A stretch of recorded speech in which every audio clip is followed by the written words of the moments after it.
প্রথমত হচ্ছে যে ক্রিকেট বোর্ডের যে নির্বাচনটি সেটি অবশ্যই প্রশ্নবিদ্ধ একটি নির্বাচন ছিল এবং যারা বর্তমানে ক্রিকেট বোর্ডের দায়িত্ব নিয়ে আছেন সেই প্রশ্নবিদ্ধ নির্বাচনের মাধ্যমে তারা অবশ্যই ক্রিকেটার, বাট কিন্তু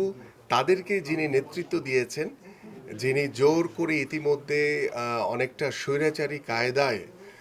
তাদেরকে নির্বাচিত করেছেন আমাদের সেই সাবেক ক্রীড়া উপদেষ্টা আসিফ মাহমুদ,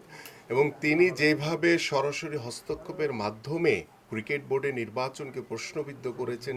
ক্রিকেটকে তিনি কলুষিত করেছেন এবং তার কারণে কিন্তু আজকে ক্রিকেট ক্ষতিগ্রস্ত হতে যাচ্ছে।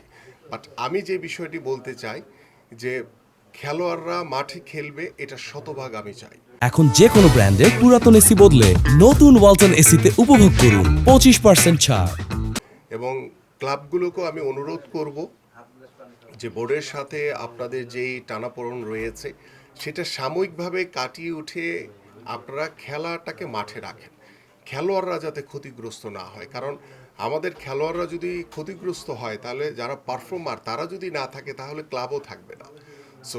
ক্লাবের চেয়ে সবার আগে আমার জরুরি হচ্ছে খেলোয়াড়। তো খেলোয়াড়টিকে ধরে রাখার জন্য তারা যাতে আর্থিকভাবে ক্ষতিগ্রস্ত না হয়, কারণ তাদের এই খেলার উপরে কিন্তু তার পরিবার কিন্তু ডিপেন্ডেন্ট, এবং তার পরিবার যদি ঠিকমতো চলতে না পারে, তার পরিবারের ভিতরে যদি হতাশা কাজ করে, তখন ওই খেলোয়াড়টিও কিন্তু আসলে সে পারফর্ম করতে পারবে না। তো সব কিছুর ঊর্ধ্বে হচ্ছে খেলা, এবং আমি বিশ্বাস করি যে আমাদের যে বর্তমান যিনি ক্রীড়া উপদেষ্টার দায়িত্ব নিয়েছেন তিনি অত্যন্ত বিজ্ঞ একজন মানুষ, এবং তিনি ক্রিকেট বোর্ডের যারা নেতৃবৃন্দ রয়েছেন এবং যারা ক্লাবগুলো যারা পরিচালনা করছেন